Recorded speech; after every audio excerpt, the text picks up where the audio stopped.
aw fo ka aw wale ɲuman dɔ aw minnu matarafalen don Sherifla Jamanamuso la sanga ani wagati aw bisimila kokura kɛnɛya jamukan kɛnɛ kan jamukan min n'a sigi kun ye ka aw kunnafoni ani ka aw la faamuya waleyaw la waleya minnu ni an y'u matarafa a ka ca la an bɛ kisi ka an tanga ka bɔ bana caman ma bana minnu n'u u kɔlɔlɔw bɛ se ka kɛ sababu ye ka dankari kɛ an farikolo ali kɛnɛya sabatili la o sira kan an ye wele bila bi dɔgɔtɔrɔw ma dɔgɔtɔrɔ minnu n'u ka dontaw ka bon kosɛbɛ kɛnɛya bina kun kan wa ni u bɔlen kurakuranin don ka u ka gafew sɔrɔ ni ka kɛ dɔgɔtɔrɔ joli i n'a fɔ dɔgɔtɔrɔ tɔw bi an n'u bɛna jɛ ka masala o ye u ka sɛgɛsɛgɛliw n'u o ye u ka enquêtes kɛ ale ni u ka thèse baaraw bɛɛ lajɛlen kɛ n'u ye u ka kalan kuncɛli baaraw bɛɛ lajɛlen kɛ Bamako Faba dugu misɛnnin dɔ la ni kɛrɛnkɛrɛnnenya la ni o de bɛ tali kɛ Kita ani a marabolow bɛɛ lajɛlen na bi an bɛna jɛ ka masala u y'u ka baara ninnu kɛ kɛcogoya min na Kita n'a marabolo bɛɛ lajɛlen a dugudenw olu ka kɛnɛya o sabatiko ɲuman sira kan ka d'a kan a man ca an ka nin waleya ɲɔgɔnna ye dɔgɔtɔrɔw ka bɔ Bamako Faba kɔnɔ ni ka taa togodaw la ka taa sanw kɛ yen nɔ walasa dugudenw olu ka kɛnɛya o bɛ se ka sabati togoya min na bi an n'u bɛna jɛ ka nin masala ɲini kɛ an bɛna kuma galamani tɛnkuw la u ka u tɔgɔ n'u jamu fɔ an ɲɛna n kiniya fan fɛ n balimakɛ bɛ se ka kɛ to ka i tɔgɔ ni jamu fɔ an ye. An foli bɛ an lajɛbaga bɛɛ ne tɔgɔ Dr Alpha Touré donc ne kun ye n ka thèse ta Kita ne kun bɛ Sanjanbugu ani Jijan mais n sigiyɔrɔ kun ye Sanjanbugu. Ok, i ni ce an ka weleli jaabili la bi kana an ka plateau kan an ka maa welelen filanan ale fana bɛna tɔgɔ n'a jamu fɔ i bɛ se ka kɛ to k'i tɔgɔ ni jamu fɔ. An foli bɛ an lajɛbaga bɛɛ lajɛlen ne tɔgɔ ye Jinɛ Musa Kante ne kun ye n ka doctorat baaraw la Kasaro. Ok, i ni ce an ka weleli jaabili la an ka maa welelen sabanan i fana bɛ se ka kɛ to ka i tɔgɔ ni jamu fɔ an n'an filɛbagaw ɲɛna. An foli bɛ an filɛbaga bɛɛ lajɛlen ne tɔgɔ Dr Minanba Dunbiya ne kun sigiyɔrɔ Dar Salam. Ok, i ni ce an ka weleli jaabili la ka na an ka maa welelen naani na n balimakɛ i fana bɛ se ka kɛ to ka i tɔgɔ ni jamu fɔ an ɲɛna. Ne tɔgɔ Dr Abdul Karim Diallo ne tun bɛ Mambiri. Ok, i ni ce an ka weleli jaabili la ka na an ka plateau kan o kɔfɛ an ka maa welelen duurunan i bɛ se ka kɛ to ka i tɔgɔ ni jamu fɔ an n'an filɛbagaw ɲɛna. Ne tɔgɔ Mahamadu Mahi Kulibali, médecin généraliste. Ni ka dɔgɔtɔrɔya kuncɛli baaraw kɛ Balenko.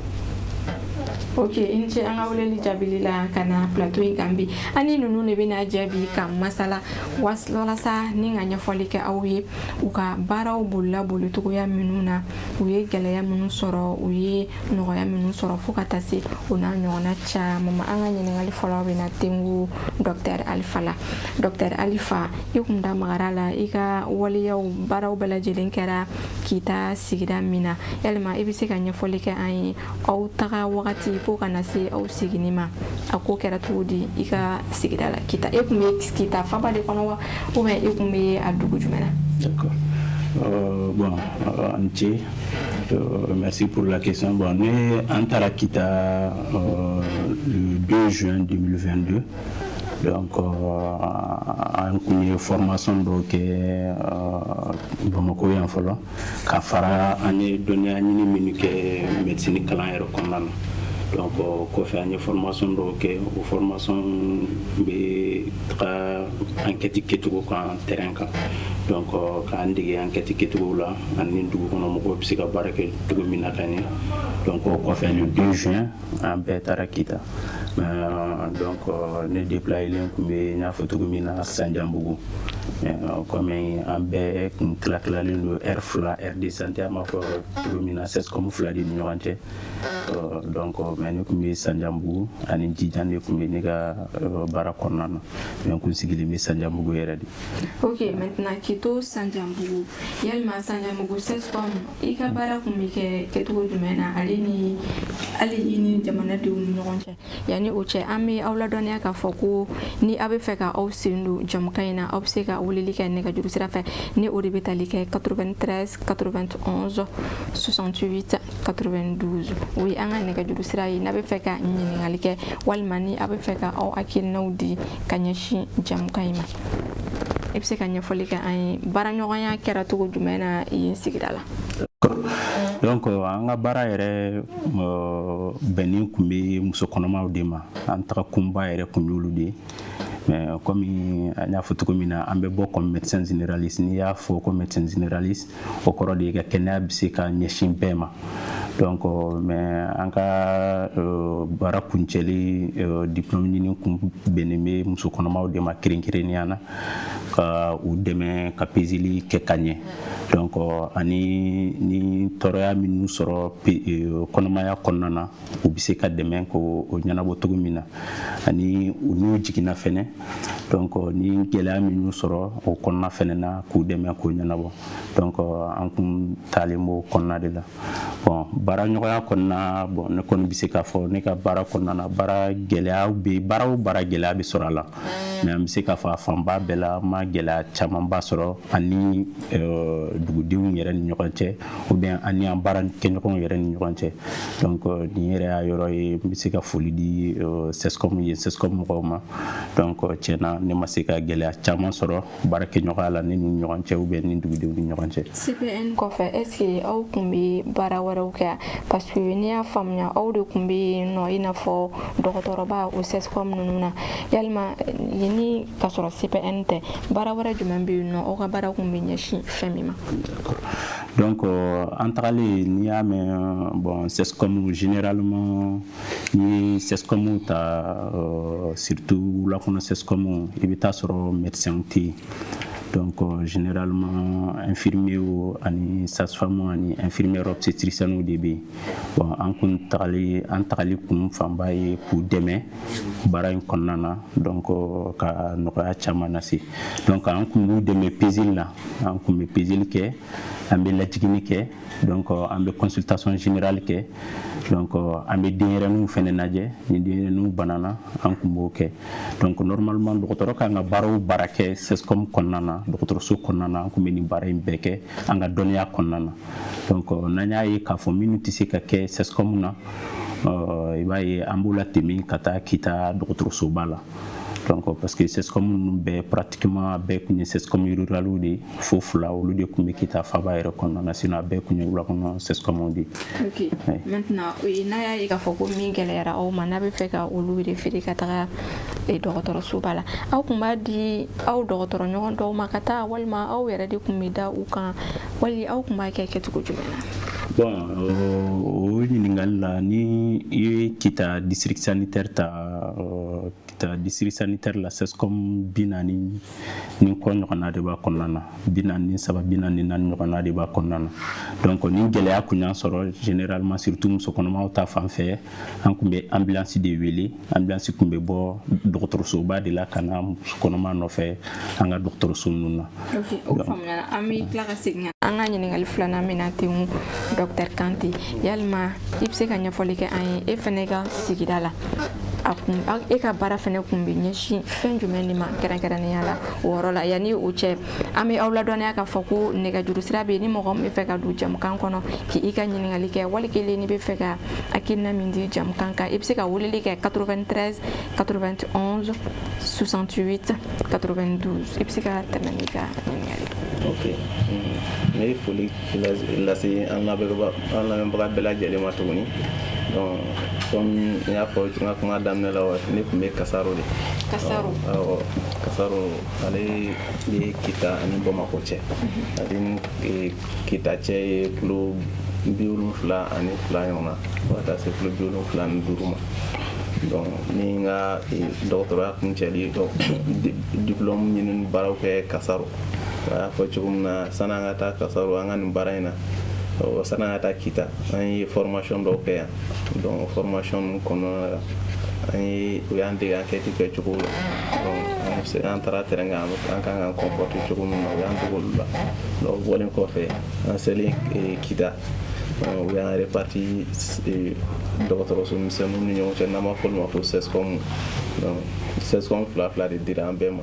sescom kelen i bɛ taa i bɛ baara kɛ tɔ kelen dɔ ye i bɛ taa yen dɔnniw ta k'o comparer i bɛ ka baara kɛ sescom min na donc i b'o pour que k'u dɔnniw fila comparer ɲɔgɔn na donc ne tun bɛ Kasaro ne bɛ baara kɛ Kasaro donc n bɛ taa Makɔnɔ ka taa Makɔnɔ sescom dɔnniw ta. kɛrɛnkɛrɛnnenya la i ka baara bolila togo jumɛn na sescom in kɔnɔ yen nɔ ale ni i ni sescom in sigida denw ka baara ɲɔgɔnya kɛra cogo di? Ok, an ka baara kun bolilen bɛ min kan sescom kɔnɔna na o ye ka taa sescom baarakɛlaw dɛmɛ u ka baara taabolo ɲuman na n'a o dɔ ye musokɔnɔma ka peseli kɛcogo donc ka comme kɛnɛya ɲɛmɔgɔyasoba n'an b'a fɔ o ma ko fɛngɛ Organisation mondiale de la santé donc o ye yamaruya dɔw de kɛ ko muso kɔnɔma kan ka se ka peseli kɛ ka taa a se fɔ siɲɛ 8 ma kɔnɔmaya na donc an taara dɔgɔtɔrɔso misɛnnin ni baarakɛlaw dɛmɛ pour que u bɛ se ka lawaleya cogo jumɛn na donc o bɔlen kɔfɛ yen ka muso kɔnɔmaw u dɛmɛ u bɛ se ka jigin cogo min na ni kɔlɔlɔbaw ma k'a la ni kɔlɔlɔ nana o kan ka se ka kunbɛn cogo di n'an bɛ se ka minnu ɲɛnabɔ an b'olu ɲɛnabɔ ni min ma se ka ɲɛnabɔ an b'o bila ka taa k'i taa dɔgɔtɔrɔsoba la o bɔlen kɔfɛ fana an taara ko musokɔnɔma ka peseli ni jiginni ani denmisɛnninw ka kɛ ni jiginni kɛra ni problème nana denmisɛnninw kɔfɛ mais an ka baara ma dan o ma sescom min kɔnɔna na parce que a y'a fɔ cogo min na an bɛ comme médecin généraliste de donc dispensaire bɛ sescom kɔnɔ sescom dan tɛ maternité dɔrɔn donc dispensaire ninnu na an bɛ to ka taa mɔgɔ banabagatɔ minnu bɛ na an bɛ to olu lajɛ donc ka u ka prise en charge kɛ pour que u bɛ lafiya cogo min na o bɔlen kɔfɛ an y'a fɔ k'an ye formation dɔw kɛ formation na an formé la ECHO la donc muso kɔnɔma ka ECHO donc an formé l'o la ni muso kɔnɔma min nana peseli la n'a mago bɛ ka ECHO kɛ donc an bɛ ECHO k'a la an ka baara bolil'o de kan. Ka kɔn aw taga wagati ɲɛ est ce que o baara in bɛɛ lajɛlen tun bɛ kɛ kɛrɛnkɛrɛnnenya la ECHO ka d'a kan an bɛ ECHO ye ka ye dugubaw de kɔnɔna na dugu minnu bɛ kɔfɛ kosɛbɛ kosɛbɛ a ka dɔgɔn ECHO ka se o yɔrɔ ninnu na ale ni n'o y'a sɔrɔ a kun tɛ yen fo aw talen ni a nana dugudenw y'o o ye cogo jumɛn na? ECHO o ɲininkali diyara n ye san'an ka taa dɔgɔtɔrɔso misɛnnin ninnu na peseli tun bɛ kɛ mais fɛn min ye ECHO ye ECHO tun tɛ yen an talen an taara projet min kɔnɔna na o ye appareil échographie di donc an degela muso kɔnɔma ka ECHO kɛcogo la donc an talen an bɛ muso kɔnɔmaw ka ECHO kɛ vraiment ECHO in talen a diyara dugudenw ye kosɛbɛ kosɛbɛ a diyar'u ye yɛrɛ yɛrɛ de parce que ko taa peseli kɛ a tɔ ka jɛ de kun don n'o ko muso kɔnɔma ka peseli kɛ ka ban ECHO tɛ kɛ foyi tɛ kɛ an bɛ se k'a fɔ a tɔ ka jɛ don an talen an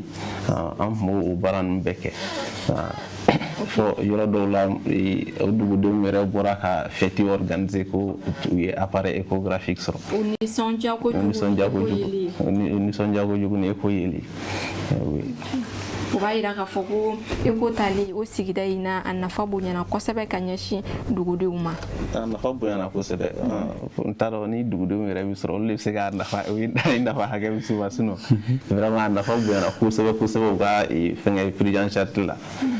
parce que prise en charge dɔw bɛ yen ni i ma ECHO kɛ olu ɲɛ dɔn man di teliya la parce que ni i b'olu ɲɛ dɔn o b'a sɔrɔ a ye tiɲɛni kɛ ka ban donc ni i ye ECHO kɛ teliya la n'a ɲɛ dɔnna fɛɛrɛ bɛ sɔrɔ a la san'a ka se tiɲɛni ma voilà donc i ni ce i ka nin kunnafoni ninnu na o de b'an sɛnsɛn ka se an ka maa welelen sabanan ma ni o de ye docteur Minanba ye yalima docteur Minanba i bɛ se ka ɲɛfɔli kɛ an ye e tun bɛ sigida min na e ka baara ɲɔgɔnya kɛra cogo di ka d'a kan i tɔɲɔgɔnw y'a jira k'a fɔ aw ka baara kɔni bɛ ɲɛsin médecin kan ka fɛn o fɛn kɛ aw tun b'o bɛɛ lajɛlen kɛ o sigida in na maintenant aw yɛrɛ ni dugudenw cɛla tun bɛ cogo di baara in kɔnɔ i ka sigida la? D'accord, n b'i fo i ka ɲininkali in na i ka ɲininkali in diyara n ye kosɛbɛ donc sani an don kuma kɔnɔ n bɛ foli bila professeur Tikite ma Ibrahima Tikite ale yɛrɛ sababu an sera kita yɛrɛ kan ka taa an ka thèse tali kɛ donc an tali hukumu kɔnɔna la an tun bɛ baara caman kɛ mais baara fanba tun ye peseli ani arajo kɛli muso kɔnɔmaw la donc k'u dɛmɛ peseli la ka peseli matarafa ka ɲa fo k'a dafa fo ka taa se jiginni ma ka jiginni kɛ hɛrɛ kɔnɔna la ka denw fana sɔrɔ hɛrɛ kɔnɔna la donc o tɛmɛnen kɔfɛ fɛnɛ an bɛ radio fɛnɛ kɛ muso kɔnɔmaw la bibi bɛɛ b'a dɔn radio kɔni wari bɔ b'a la mais an bɛ radio kɛ fufalaki peseli kɔnɔna la fo ka taa peseli ban radio bɛ kɛ muso kɔnɔma na o na peseli la an bɛ radio k'a la fufalaki fo ka taa se jiginni ma donc o tɛmɛnen kɔfɛ fɛnɛ baara fɛn bɛ kɛ CSCOM kɔnɔna la an ma baara bɛɛ lajɛlen kɛ donc ka daminɛ mɔgɔ wɛrɛ lajɛlen ma mun tɛ muso kɔnɔma an m'olu bɛɛ lajɛ mais k'a fɔ ne ka CSCOM kɔnɔna la dɔgɔtɔrɔ tun bɛ yen ka kɔrɔ parce que ne tun bɛ duguba kɔnɔ o b'a yira e taara fara mɔgɔ dɔ de ne taara fara mɔgɔ dɔ kan ne taara sɔrɔ dɔgɔtɔrɔ dɔ bɛ mun ye n kɔrɔ ye n ka foli b'a ye nin yɔrɔ la docteur Honoré Karo ka fara sage-femme maîtresse fɛnɛ kan ale tun ye sage-femme ale fɛnɛ tun b'an dɛmɛ kosɛbɛ baara in kɔnɔna la donc dugudenw fɛnɛ tun lawasara parce que le fait que radio tun bɛ n ka kɔrɔ mais an radio taara ka radio kɛ fufalaki ye ka wari bɔ dugu mɔgɔw ma donc o diyar'u ye kosɛbɛ ani ka baara fɛnɛ kɛli fɛnɛ tun ka d'u ye kosɛbɛ hali nalen yan i b'a kuma caman mɔgɔ caman bɛ ka wuli n'a sɔrɔ n bɛ ka segin n tɛna segin ok an bɛ tila ka segin ka na ni o ɲininkali ye n'o y'a sɔrɔ i bɛ segin ou bien n'a sɔrɔ la n'i tɛ fɛ ka segin ok o la docteur Jalo e bɛ se ka ɲɛfɔli kɛ an ye e fɛnɛ tun bɛ Kita marabolo min na i ka baara tun bɛ kɛ kɛcogo jumɛn na i ka ɲininkali diyara n ye hali bi n tɔɲɔgɔn y'a fɔ cogoya min na n bɛ se ka fɛn min fara a kan ne tun bɛ dugu min na o dugu tɔgɔ Manbiri o ni Kita cɛ kilo 42 gidɔrɔn tun tɛ yen accès tun ka gɛlɛn an taalen o kɛra sababu ɲuman caman ye tɔɲɔgɔn y'a fɔ cogoya min na an taara ni écho machine ye en même temps an ni jelita minɛn dɔ fana taara o jelita minɛnw tun bɛ kɛ sababu ye ka muso kɔnɔma ka jeli hakɛ lajɛ ni jeliko t'a la o kɔfɛ fana k'a lajɛ fana fɛn min ye sumaya bana ye fana ka se k'o diagnostic kɛ donc an tun taara n'o jelita minɛnw ye k'a fara écho kan en plus de ça o y'a fɔ cogoya min na formation mun fana kɛra an kunna a kɛra sebaba ye a kɛra nisɔndiyaba ye parce que a kɛra sababu ye an tun bɛ dugu min kɔnɔ n'o de tun ye Manbiri ye fɛn min ye peseli ye dɔ farala peseli kan comme jama minnu tun bɛ na caman de farala muso kɔnɔma caman tun bɛ to so u tun tɛ peseli kɛ joona en même temps fana caman tun bɛ jigin so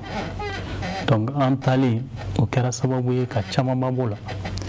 a kɛra sababu ye fana fɛn min ye évacuation ye ka muso kɔnɔma labɔ CSCOM kɔnɔna na k'a bila ka taa CSRF kɔnɔna na an taalen camanba de bɔr'o kan parce que fɛn caman tun bɛ yen an tun bɛ se k'o ɲɛnabɔ terrain kan yan'a ka taa se dɔgɔtɔrɔsoba la donc nin de tun ye n bɛ se k'a fɔ ko collaboration min kɛra ani dugumɔgɔw ni cɛ ok i ni ce i ka nin kunnafoni ninnu na o b'a yira k'a fɔ ni dɔgɔtɔrɔ ninnu tagali nin togoda ninnu na a nafa bonyana kosɛbɛ ka da kan a kɛra sababu ye ni ka yɛlɛma don dugudenw olu taabolo caman na yɛlɛma minnu bɛ se ka kɛ ɲɛtaga ye ka ɲɛsin u ka kɛnɛya o sabatili ma an ka maa wele n'an turuna an bɛna kuma di ale fɛnɛ ma a ka ɲɛfɔli kɛ an ye a kun bɛ sigida min na ale ni a ka baara kun bɛ kɛ kɛcogo jumɛn na docteur Mahamadu an bɛ foli ani tanuni kɛ ka ɲɛsin an lamɛnjakulu bɛɛ lajɛlen ma ne ka baara kun sinsinnen don badenko ani senko komi dugu fila fila de dira bɛɛ ma pour que i bɛ se k'i ka baara nin kɛ ka ɲɛ cogo min na parce que baara nin a fanba tun bɛ boli muso kɔnɔmaw kan muso kɔnɔma minnu ni u y'u ka vie kalifa dɔgɔtɔrɔ la parce que n'i ye kɔnɔ ta ka ban i t'a i yɛrɛ sa mais i ni dɔgɔtɔrɔ de bɛ jɛ ka kɔnɔmaya in ka a tɔbɔtɔ fo ka taa se amen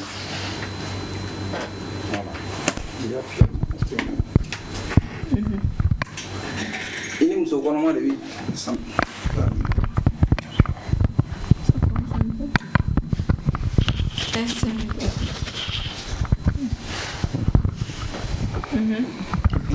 muso kɔnɔma de bɛ jɛ ka baara nin kɛ fo ka taa se baara nin kuncɛli ma n ka foli bɛ badenko dɔgɔtɔrɔ bɛɛ ye k'a daminɛ dɔgɔtɔrɔ ɲɛmɔgɔ la ka taa se a maternité ɲɛmɔgɔ ma n ka foli b'u bɛɛ lajɛlen ye ka taa se asako mɔgɔw ma n ka foli b'u bɛɛ ye na baara nin baara nɔgɔ kun tɛ parce que du fait que an bɔra Bamako ka taa bila CSCOM la fɛn nɔgɔn tɛ parce que i b'a sɔrɔ niveau de vie i ka e yɛrɛ b'i ka adamadenya kɛ cogo min na o taaboloya i b'a sɔrɔ caman b'i bɔ o la i b'i adapter à la vie de la population o bunakun kan an ye gɛlɛya dɔɔni sɔrɔ olu la maintenant o tɛmɛnen kɔfɛ komi baara ninnu bolila formation caman kun kan o formation dɔ ye an ye formation kɛ CPN kan peseli kan formation minnu kɛra peseli kan o kɔfɛ formation kɛra échographie fana na o kɔfɛ formation kɛra joli hakɛ bi ta cogo di ni joli ka dɔgɔ ou bien n'a a man dɔgɔ formation kɛra o fana kan o kɔfɛ formation caman wɛrɛ kɛra o kɔfɛ i n'a fɔ dépistage du cancer du col n'o ye denwolonugu da bon formation an y'o fana bénéficier grâce à notre maître et professeur Ibrahima Tegete an b'a fɔ ni yɔrɔ in na k'a fɔ ko kita kɛnɛya ko a b'a nin kan.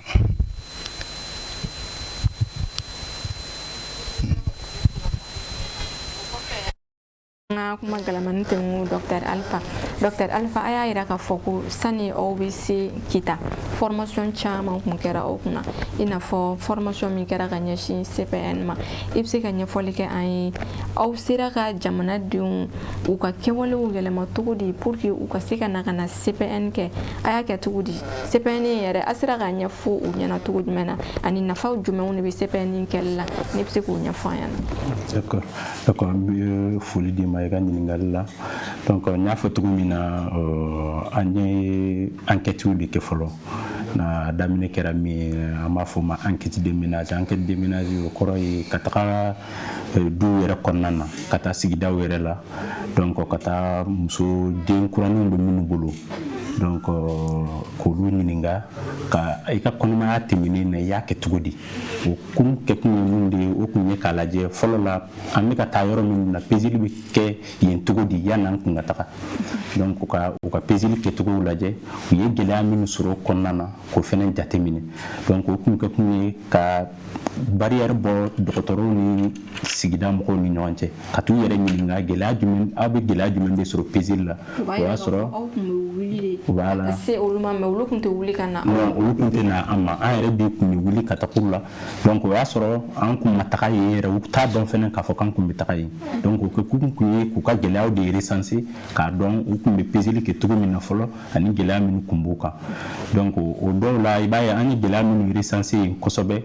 o kun ye min ye o kun ye fɔlɔ-fɔlɔ o kun ye musakako ye peseli musakako kun ka gɛlɛn yen kosɛbɛ n'i ye jateminɛ kɛ a filanan kun ye min ye o kun ye u bɛ cɛw minnu ka furu la minnu gɛlɛya kun b'u la k'a fɔ k'u accepter u k'a to u ka peseli kɛ kɔnɔmaya kɔnɔna na donc o b'a yira k'a fɔ sotigi dɔw kun tɛ sɔn peseli voilà peseli kɛli ma donc parce que u kun bɛ kun caman sɔrɔ k'a fɔ donc k'a fɔ min b'a to u b'u ban peseli ma u b'a fɔ bon ni i ye kɔnɔɲa 1 2 3 kɛ i ma peseli kɛ donc nafa tɛ peseli la ou bien k'a fɔ n'i ye peseli kɛ olu yɛrɛ de b'a to gɛlɛya dɔw b'i sɔrɔ jiginni wagati la tuguni donc a dɔw kun ka faamuyali kun y'o ye donc an ka baara kun fɔlɔ taar'o ye donc an baara kun filanan fɛnɛ kun ye min ye an ye enquête dɔ wɛrɛ kɛ mais nin sen in na o kɛra dɔgɔtɔrɔsow yɛrɛ de la donc o kɛra mɔgɔ minnu yɛrɛ bɛ peseli fɛnɛ kɛ ka taga dɔgɔtɔrɔw fɛnɛ ɲininka olu b'u ka peseli kɛ cogo di donc o fɛnɛ tilara yɔrɔ fila de ye fɔlɔ-fɔlɔ la an taara ka t'u lajɛ an tɛ fɛn fɔ an bɛ t'u lajɛ dɔrɔn u bɛ peseli kɛ cogo min na k'a jateminɛ u bɛ baara kɛ cogo min na k'u lajɛ donc an tagakun kun tɛ k'a lajɛ par exemple k'a fɔ ah bon e bɛ k'a kɛ cogo min na a tɛ kɛ tan ou bien a tɛ kɛ tan an kun t'o kɛ an kun bɛ sigi k'u lajɛ dɔrɔn u b'u ka baara kɛ kɔrɔlen cogo min na u b'a kɛ an kɔni bɛ notiw ta a banna. est ce que danfara kun bɛ u ka fɔlɔ ta ni aw tagara ka taga ni CPN min. voilà exactement an tagakun kun y'o yɛrɛ de donc an y'an enquête minnu kɛ k'a lajɛ u kun bɛ minnu kɛ ka ɲɛ ani u kun tɛ minnu kɛ ka ɲɛ u kun tɛ minnu kɛ ka ɲɛ donc formation kɛra o kɔfɛ k'a lajɛ parce que n'an y'a lajɛ 2016 de an y'a fɔ cogo min na OMS ye recommandation bila k'a fɔ ko peseli ka se ka kɛ fo ka se siɲɛ 8 ma pour que muso ka se ka kibaruya duman sɔrɔ kɔnɔmaya kɔnɔna na donc a bɛ f'o ma expérience positive de la grossesse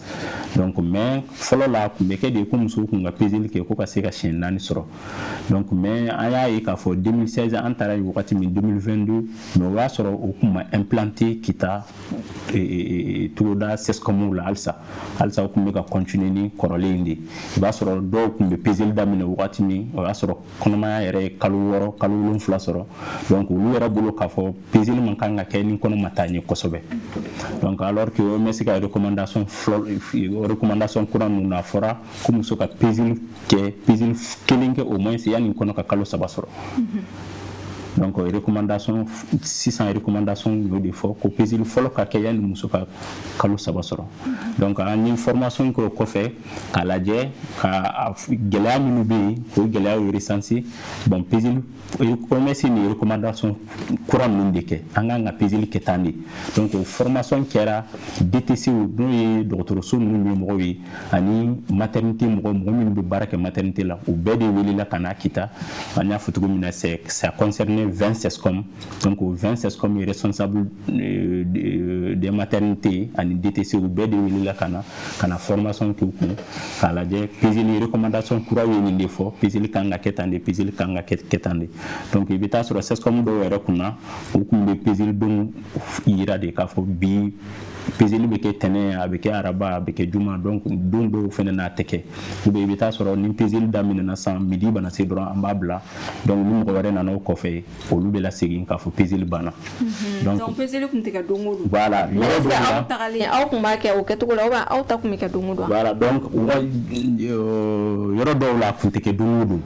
ibai c'est comme chaman de kumbia kunteke dungudu donc en plus era ou defenen kumbala ka foni ni era insera bon pesel be do mais antakali anya fo recommandation courant nuna afora de muso bana takawu wati aka pesel kake a faut de ma contact donc les contacts les 8 contacts le wakati na takara ka fo par exemple libita sur sando bi ils sont à 60 ou à 50 km de SESCOM donc au dobo libita sur ka moto bi tiensra là ou au dobo na sans par exemple bena lo du donan ni fait pour que quoi c'est ka na sepenke donc le dobo na libita sur midi ou 13h sera mais nous na ROR comme on combien de wakati be va sur la majorité d'entre nous même logés dans le SESCOM là-bas donc avec le SESCOM de là voilà non on combien de retour sur la des permanents donc nous tara wakati ou ma ko be docteur la wakati mi donc ambe bo ko ka pesel ko wakati la be fo ma contact donc an ko mo baraketini voilà ok inche kan ni kuna fanno nuna anga nyini ngali flana ya noche amba awla don ya ka fako ne ga juru sira bla lenu ni mo gam me feka nyini ngali ke wali ke ni akil nabila kanya shi jam kay ma ipse ka wuli ke 93 91 68 92 docteur Kanté ipse ka bakuru bala ipse ka kidna jigin ke ana fleba wi CPN yere autokum ba ku mi yere wala sa do be se ka bo de sa ya ni muso sa ya la ipse ka ne ko le kay na fa jumeni ba kella ok ni fulla sa an fleba bela jalima ni klara fulla si kasaro koma ol minu yim bismillah ngan barain konnana fogata si barain kuncelima ani kasaru dogotro su barake bago na fulu buye ko sebe donc amul ga baranyo ya konnana magela chama soro nga barain konnana donc ya to ansira ga baranke comme alani na fe chogumna ok ya fo chogumna peseli na fa chama mbala peseli na fa chama mbala na fa fo mi donc iga konoma kibaru ya muso konoma yare ni tara ndege dina ga konoma na kon a do mi kono warasi hake de mi chogodi de che wa musulu de nda chogobi chogodi donc we itna ke dina yola aflana mi bana do be lu ka nga sega kumme konoma konna na sani u ka dankar ke muso konoma na donc ulu be sega kumme peseli konna na ado jime sumaya jugmamba ni tara peseli la suma kumen fracture din sabalo be obedima ayerga barain famba kunyo pour que muso konoma gase ko o soro au moins chien saba konoma konnana o doy me jil ko dessa jugmamba o kanga sega kumme konoma konnana ni be peseli ke jil cha fracture be to wadima ibata pour que ika kisi jil ko dessa ne ga juru sirala allo Allo, salam alaikum. Wa alaikum salam. I bɛ se k'a kɛ cogo i tɔgɔ ni jamu fɔ an ɲɛna. Ne tɔgɔ Nfali Kante. Npali Kante. Ne bɛ ɲininkali kɛ ka lase dɔgɔtɔrɔ ninnu ma. Awɔ. U tun y'a ɲini k'a fɔ u ka kuma la u y'a fɔ ko ni gɛlɛya ye muso kɔnɔmaw sɔrɔ u bɛ taga u b'u labɔ u ka dɔgɔtɔrɔso la ka taa dɔgɔtɔrɔsoba la. Yala o kadara kɔnɔna la u bɛ se k'u hakili bɛ a la k'a fɔ u ye ko gɛlɛya dɔ sɔrɔ min sera dɔgɔtɔrɔsoba la n'a kɛra ko ɲuman ye u yɛrɛ fɛ wara wa. N'u bɛ se k'olu jaabi hali ni bɛɛ bɛ se ka kelen kelen fɔ an ɲ'a kan. Ok, a faamuna. I ni ce ka weleli la.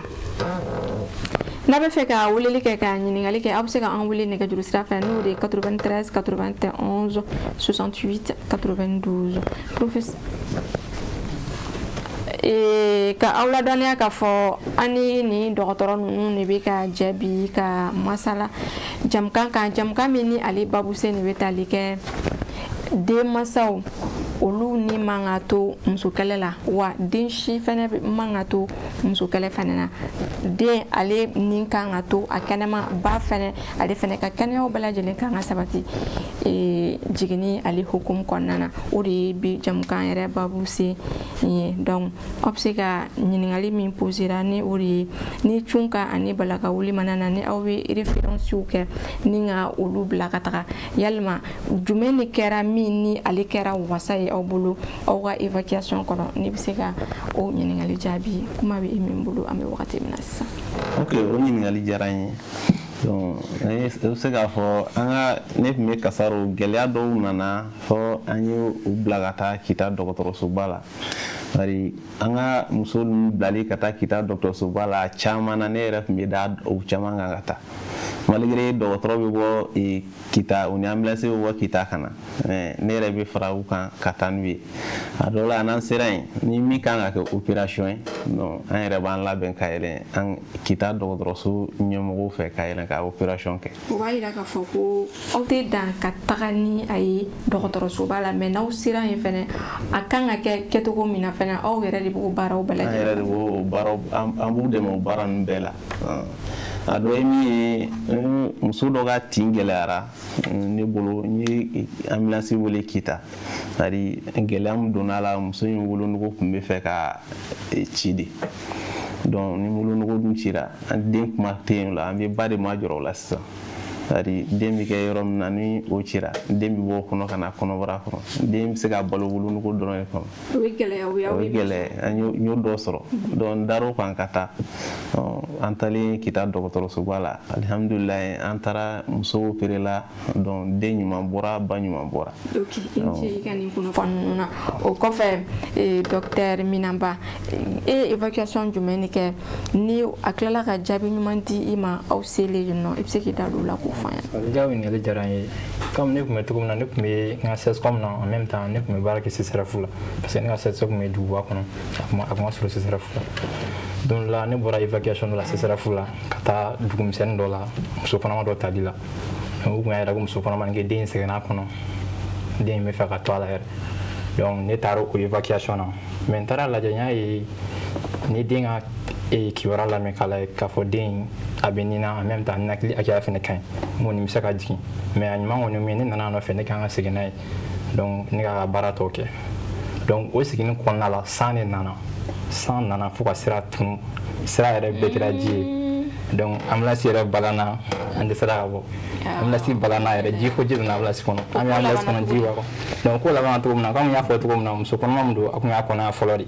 déjà expérience bɛ na jiginni kɔnɔna la en même temps chauffeur fana bɛ d'an kan fana expérience dɔ fana b'ale fana la jiginni kɔnɔna la donc n y'o chauffeur wele o farala n kan an taara ni muso yiri kɔrɔ an ye muso ka lajiginni kɛ yen foyi ma muso sɔrɔ foyi ma den fana sɔrɔ. Tiɲɛ yɛrɛ la o kɛra jaabi ɲuman ko dan ye. Donc o tɛmɛnen fana kɔfɛ fana o don kelen fana la muso kɔnɔma dɔ fana tun bɛ dugu dɔ la parce que kuma dɔ ni ambulance bɔra a bɛ se ka taa dugu dɔ la a segintɔ a bɛ tɛmɛ dugu wɛrɛ la a bɛ tali fana kɛ donc an ye dɔ fana ta o fana tun bɛ yen i b'a ye ale tun jiginna mais wolonugu da tun cira kosɛbɛ basi tun bɛ ka bɔn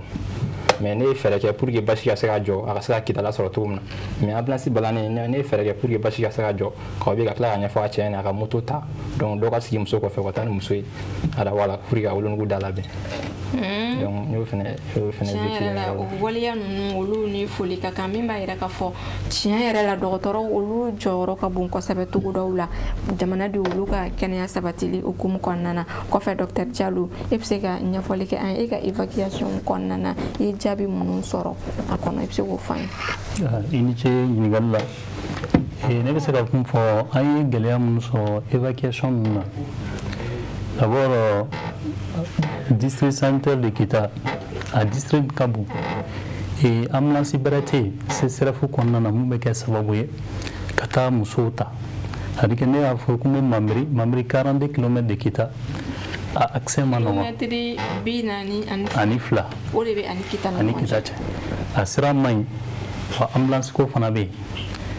Kita dɔgɔtɔrɔsoba la ambulance den fila de bɛ yen a bɛ se ka kɛ ne bɛ weleli kɛ en même temps Alpha bɛ weleli kɛ ni fana bɛ weleli kɛ mɔgɔ saba bɛ se ka bon a b'a lajɛ de mun ta ka jugu ni mun ta ye donc ambulance b'o de prioriser donc ne ye gɛlɛya minnu sɔrɔ histoire la n bɛ se ka mun lakale o tun ye muso kɔnɔma dɔ k'a to tin na an bɛ mun wele ko éclampsie n'o de ye jali bana ye kɔkɔ k'a minɛ mun bɛ muso minɛ kɔnɔmaya fɛ muso ka ja i bolo donc n'o kɛra wula kɔnɔna ninnu na 42 km a caman bɛ yen ka depuis du kɔnɔna ninnu na u b'a fɔ ko kɔnɔ de y'a minɛ donc a bɛ kɛ sababu ye a bɛ temps ta dɔɔni du kɔnɔ yanni a ka se CSCOM kɔnɔna na donc n'a sera CSCOM kɔnɔna na fana n'a y'an sɔrɔ yen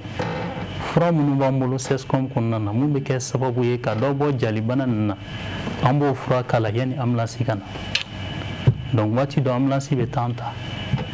donc o ambulance nana waati min na an donna ka taa ni banabaatɔ ye Kita Adawa kɔnɔna na n'o de ye CSRF ye Kita dɔgɔtɔrɔsoba donc an sera kɛra sababu ye o bana sugu n'o ye muso minɛ kɔnɔ mana to waati c'est à dire ni kɔnɔ sera o kɔnɔ ma se o wajibi de don opération kan ka kɛ teliya ka den labɔ kɔnɔbara kɔnɔna na parce que tonso min bɛ kɔnɔbara kɔnɔna na o de kɛra sababu ye ka jalibana bila la donc fo tonso nin de ka bɔ donc tonso tɛ se ka bɔ ka den to yen donc teliyala a ɲuman ye mun ye ka opération de kɛ teliyala ka ba ni kisi fɔlɔ donc an sera ka opération kɛ a kɛra sababu ɲuman ye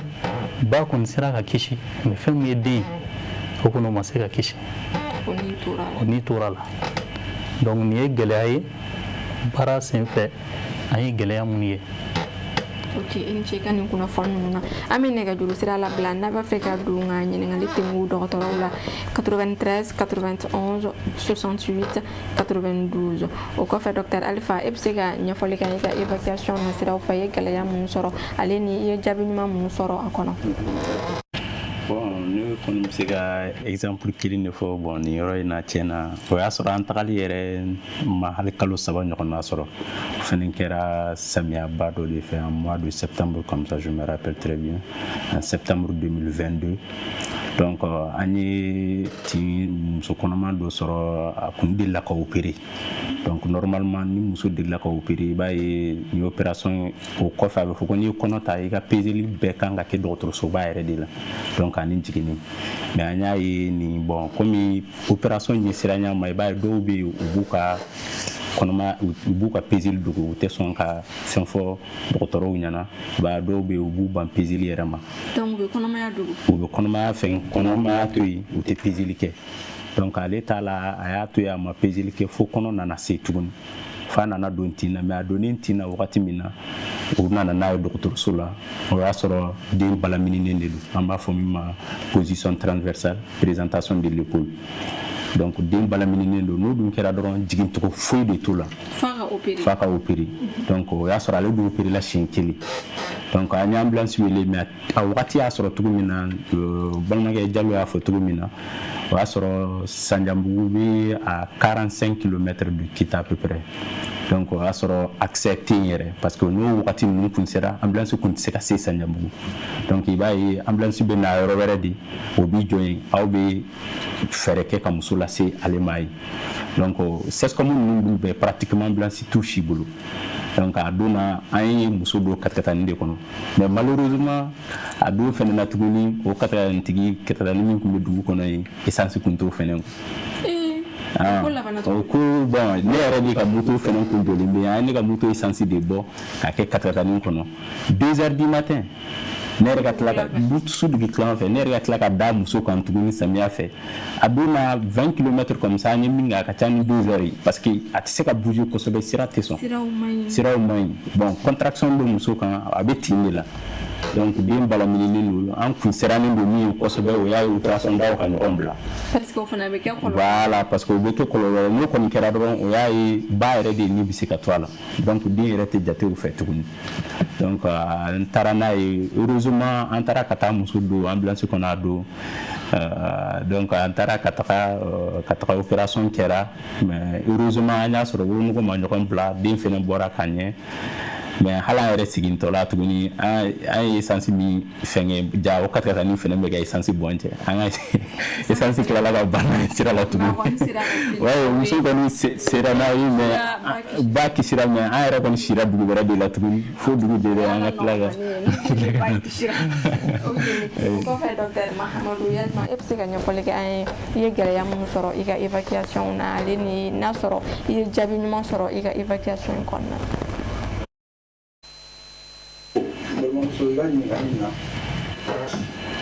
An ye gɛlɛya dɔw sɔrɔ évacuation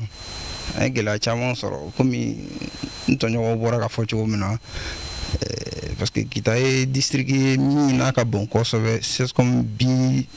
43 ka taa 44 na ambulance kurunin 2 yɔrɔ n'a fɔra ko ka évacuation kɛ o la kɔni o tɛ ko nɔgɔn ye hakili bɛ n ka gɛlɛya min na kosɛbɛ a waati y'a sɔrɔ ECHO natumani don novembre 2022 muso ni nana su fɛ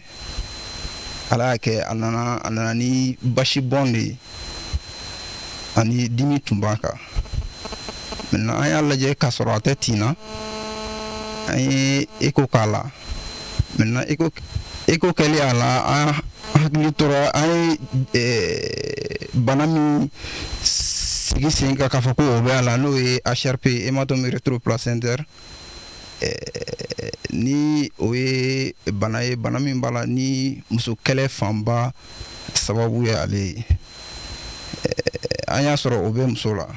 o yɔrɔ bɛɛ an ye wele kɛ Kita o y'a sɔrɔ ambulance bɛ déplacement na ala y'a kɛ ne bɛ dugu min na ani n'o ye Badengo ye ani CSRF ani Kita cɛ ye kilo 25 ka taa 30 boyanko la na an ye wele bila dugulamɔgɔw ma a y'a sɔrɔ mobili bɛ dugulamɔgɔ min bolo o nana ka na muso nin ta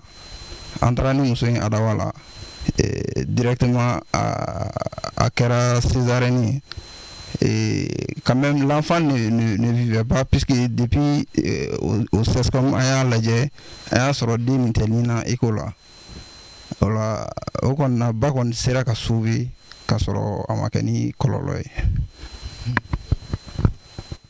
min b'a jira k'a fɔ ko gɛlɛyaw caman bɛ yen nɔ an ka togodaw la u mago bɛ gɛlɛya minnu ka se ka wuli ka bɔ u kan walasa u ka kɛnɛyaw bɛ se ka sabati ko ɲuman ka d'a kan hali ni dɔgɔtɔrɔ jolen b'i bolo a bɛ se a ka baara la ni siraw man ɲi ou bien bolifɛn tɛ yen nɔ i n'a fɔ ambulance n'a ɲɔgɔnnaw a bɛ kɛ degunba ye ka d'a kan a yirala k'a fɔ Kita bɛɛ ambulance 2 dɔrɔn de bɛ yen nɔ ni dun y'a ta k'a lajɛ i b'a ye k'a fɔ dɔgɔtɔrɔso misɛnninw ka ca a bɛ taa fo 40 ani kɔ la donc welewelekan o dalen don hali n'o y'a sɔrɔ ni baɲumankɛw bɛ yen nɔ minnu n'olu bɛ se ka dɛmɛ don walima jamana ɲɛmɔgɔw walima a mana kɛ dɛmɛ sugu o sugu ye walasa kɛnɛyaw olu ka se ka sabati ka d'a kan n'i ko kɛnɛya ka sabati o tɛ dɔgɔtɔrɔ dɔrɔn ye o ye an bɛɛ lajɛlen ni bɛɛ k'i bolo fara ɲɔgɔn kan walasa nɔgɔya bɛ se ka kɛ an ka kɛnɛya sabati ko ɲuman na cogoya min na o kɔfɛ docteur Alifa komi ye wagati koronna a bɛ se ka ɲɛfɔli kɛ an ye a y'a jira k'a fɔ aw jɔyɔrɔ bonyana kosɛbɛ jamanadenw olu ka kɛnɛya sabatili la kɛrɛnkɛrɛnnenya la hali n'o y'a sɔrɔ césarienne kan ka kɛ yalima jɔnw yɛrɛ ye aw bolo don pour que aw bɛ se ka se nin baara ninnu bɛɛ lajɛlen na fo ka taa se césarienne ale kɛli ma Bon ni yɔrɔ in na an bɛ foli di kita dɔgɔtɔrɔso ɲɛmɔgɔbaw ma k'a daminɛ médecin chef la fo ka se dɔgɔtɔrɔ minnu bɛ baara la yen donc an bɛ se k'a fɔ tiɲɛna o y'an dɛmɛ kosɛbɛ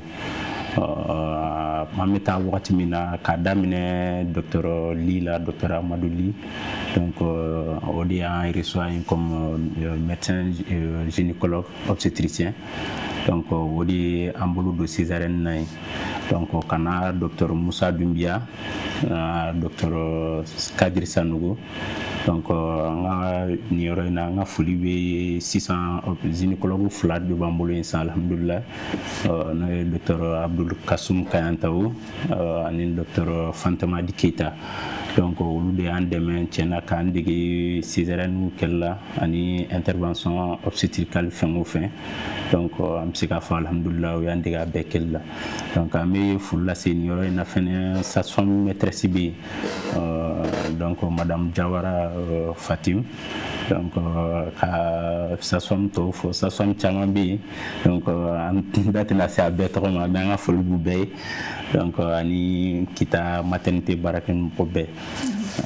Ok, Inche i ka nin kunnafoni na wagati korona an bɛna kumakan laban di aw ma sanga ni kunkurunin na kuma kana janya walasa an bɛ se ka jamukan in datugu Dr Kante i ka kumakan laban ye jumɛn? Ok, ne ka kumakan laban ye o ye foli dɔrɔn de ye ani ka laɲini dɔw kɛ baɲumankɛtɔn minnu bɛ k'an filɛ n fɛ ka laɲini dɔw k'u fɛ ani an ka Mali autorités fana donc o ma daminɛ laɲiniw na fɔlɔ o laɲini dɔ ye jumɛn ye u ka a essayer k'a lajɛ kita dɔgɔtɔrɔsoba o ye joliko manki bɛ kɛ musow la yen ka caya kita problème ba dɔ ye joliko ye donc u ka a fɛɛrɛ tigɛ ka joli banque de sang dɔ bila kita pour que joli bɛ kɛ permanemment cogo min na o bɔlen kɔfɛ o ye kita sécurité ko fana ye de sécurité ko actuellement o bɛ ka muso kɔnɔmaw ka évacuation caman gɛlɛya caman bɛ bila retard la k'a sababu kɛ évacuation ko ye n'i ko fana évacuation o ye ambulance ye u b'a fɛɛrɛ kɛ dɔ ka se ka fara ambulance kan CSRF la walima ka ambulance bila SESCOM ninnu kelen kelen bɛɛ la a ka gɛlɛn mais a bɛ se ka kɛ donc n b'a laɲini baɲumankɛtɔnw ani Mali autorités u ka essayer ka o fɛɛrɛ ninnu bila sen kan donc n ka kumakan laban o ye foli ka ɲɛsin kita dɔgɔtɔrɔsoba baarakɛlaw bɛɛ ma kɛrɛnkɛrɛnnenya maternité an ka ɲɛmɔgɔ n'o ye Abdul Kasim Kayantaw ani Tan Fatim sage-femme maîtresse ani Sanogo ani ka taa se Fantamadi ma dɔgɔtɔrɔso baarakɛla bɛɛ lajɛlen sa. Ok, i ka nin kunnafoni ninnu na o kɔfɛ docteur Minaba e ka kumakan laban ye jumɛn ye? D'accord, ne ka kumakan laban tɛ dɔwɛrɛ ɲɛsinnen min bɛ muso kɔnɔmaw ma ani denmansaw ma ani leaders religieux comme an ka diinɛ ɲɛmɔgɔw donc u ka fara an kan u ka fara dɔgɔtɔrɔw kan pour que ka mɔgɔw la kunnafoni peseli kan parce que i b'a ye muso kɔnɔma caman bɛ u tɛ peseli daminɛ u m'a faamuya peseli yɛrɛ nafa ye mun ye donc u ka fara an kan an ka peseli nafa ye fɔ muso kɔnɔmaw ye walasa ka peseli matarafa ka daminɛ kɔnɔmaya daminɛ fo ka taa se jiginni fana ma donc o tɛmɛnen kɔfɛ fana n bɛ wele bila fana parce que anw bɛna bɔ yen kita n'an bɔra kita i b'a ye a bɛna segin a tɔgɔ a kɔrɔ la donc pour que u ka se ka dabila donc État ka fɛɛrɛ kɛ pour que an minnu bɔlen filɛ nin an n'a ɲɔgɔnna caman donc u ka fɛɛrɛ tigɛ pour que an bɛ se ka segin yen cogo min na donc ka baara nin lawaleya fo ka taa se wagati jan ma. donc n'a fɔra ko ka segin ka taa i labɛnnen don ka segin ka taga. oui ne labɛnnen segin kama parce que ni ɲɛmɔgɔ an degera ɲɔgɔn na donc an ye ko caman kɛ en même temps an ka baara ɲɔgɔnya fana jago ye kosɛbɛ donc fana tali kɛra sababu ye ka kɛnɛya ka dabɔ muso kasara la muso minnu bɛ to jiginni kɔnɔna la ni muso minnu bɛ to kɔnɔmaya kɔnɔna la an ka taali kɔni kɛra sababu ye caman bɔr'o la. ok i ni ce ka nin kunnafoni ninnu na docteur Jalo kumakan laban jumɛn b'i bolo. kumakan laban min bɛ ne bolo ka Sirifila tele mɔgɔw k'u fo k'u waleɲuman dɔn o kɔfɛ fɛn min ye professeur Ibrahima Tigete k'a fo kosɛbɛ nin jamukan na ani partenaire caman minnu kɛra sababu ye an sera ka taa terrain na n'o ye l'Organisation mondiale de la santé k'u fo kosɛbɛ ani Somago société malienne de gynéco-obstétrique k'u fo kosɛbɛ o kɔfɛ fɛn min ye kitakaw ye o y'an bisimila o kɛra sababu ye fana fɛn min ye césarienne opération caman bɛ yen ka anw degi pour que an ka se ka nin baara ninnu kɛ ka daminɛ kita maternité kɔnɔna na n'o de ye le service de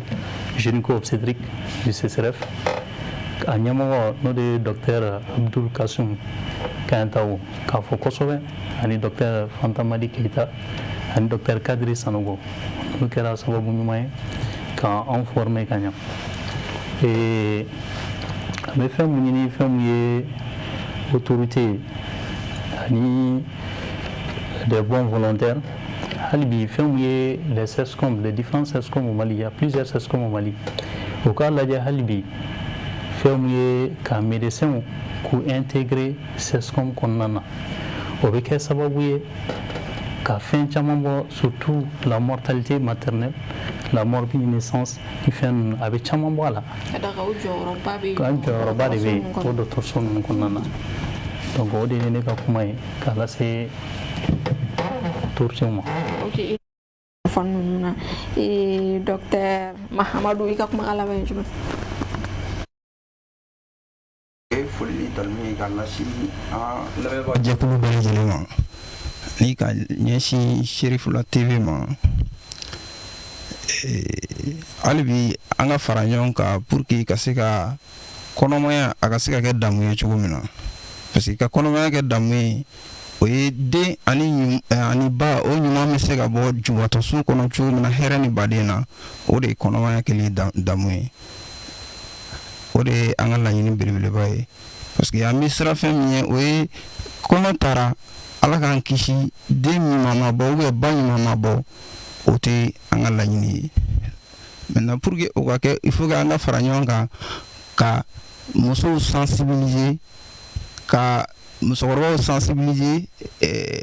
ka ɲɛfɔli kɛ u ye peseli nafa kan ani jiginni dɔgɔtɔrɔso la o nafa kan parce que muso caman bɛ yen i b'a sɔrɔ a dɔw bɛ peseli kɛ mais u bɛ taa jigin so n'o kɛra i b'a sɔrɔ e ye fɛn ɲuman daminɛ ka taa laban ni fɛn kolon ye n'o kɛra an bɛ ka siran min ɲɛ i b'a sɔrɔ caman tɛ bɔ o la parce que organisation mondiale y'a jira k'a fɔ ko jiginni muso kɛlɛ 50 100 sara la i b'a sɔrɔ a bɛ sɔrɔ jiginni waatiw de kɔnɔna na ani jiginni kɔfɛ maintenant pour que an ka se ka kisi o ma il faut que an bɛɛ ka jɛ ka an fanga kɛ kelen ye ka sensibilisation kɛ kosɛbɛ kosɛbɛ sur ces points o kɔfɛ ka ɲini an ka baɲumankɛtɔnw fɛ ni o sera ka an dɛmɛ surtout au niveau du district Kita CCRF la ni pédiatrie sera ka dayɛlɛ service de pédiatrie avec néonatologiste docteur ça sera quand même bien parce que i b'a sɔrɔ morti naissance caman bɛ évacuation caman fana bɛ denmisɛnninw kun kan an mago bɛ denmisɛnnin dɔgɔtɔrɔw la pour que ka se ka surtout den saya ka se ka caman bɔ a la.